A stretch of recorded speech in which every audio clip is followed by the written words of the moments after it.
Saying a teenager is independent, that really is not a surprising headline. But when you say 16-year-old Cassidy Hooper is independent, well, that's something noteworthy. She's one of the few kids in America born with no eyes and no nose. We first met when Cassidy was 11 years old. Best way I can think to describe her really is fearless. She will do and try anything. Play baseball, she'll run a live radio show, she'll even drive go-karts and navigate through a blind road rally.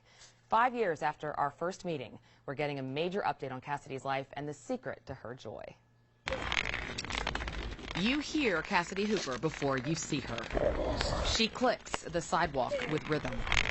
Cassidy lives in Charlotte but attends the Governor Moorhead School for the Blind in Raleigh. Coming down. And stays there during the week. My side is the one by the window. Cassidy, can you tell, is always happy.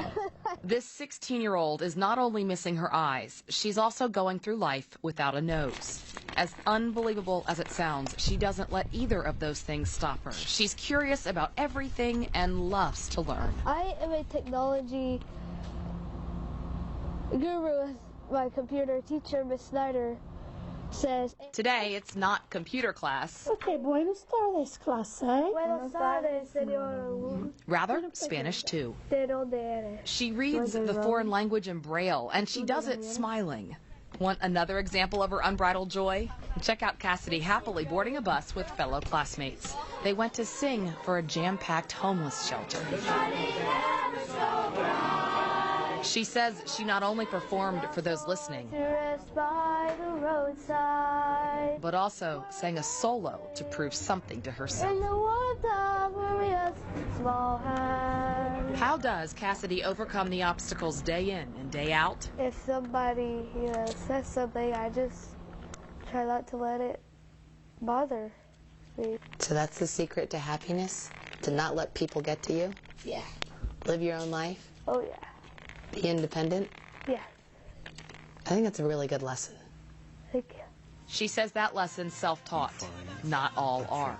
Her favorite theory is from the movie Soul Surfer. I don't really need it easy, I just need it possible. Listen to that again. It is not something to take lightly. I don't need easy, I just need possible. Maybe that's why her newest hobby is curling. As in that odd Olympic sport most people who see can't master. That's it. Another thing that's possible, a nose. Cassidy's multi-year process to have one surgically built onto her face is near the end. They're gonna do skin flaps from here to there. Skin grafts, facial reconstruction, fixing sinus cavities. We've been with her through some of the early procedures. When do you think you'll have the whole thing done? By the end of the school year. There's only about 3 or 4 more left, and they're all gonna be within a 2 to 3 week period. She's just plain awesome. And though she can't see the world in front of her, there's no way this world will ever ignore her. Maybe you noticed Cassidy now has her braces off. That was one step she had to go through before moving on with these surgeries. Also, her dad tells us she is in the process of getting, hopefully, a guide dog. And if she qualifies, she could get that dog this summer. She has some big weeks coming up. Fascinating story. It's Love great. to see her progress. Gosh, she's great. And Paul, on our website right now, we have 2 extra things. A story about Cassidy we did back in 2010, and more on her current life in Raleigh when she goes to school during the week. You go, girl. You go. Absolutely.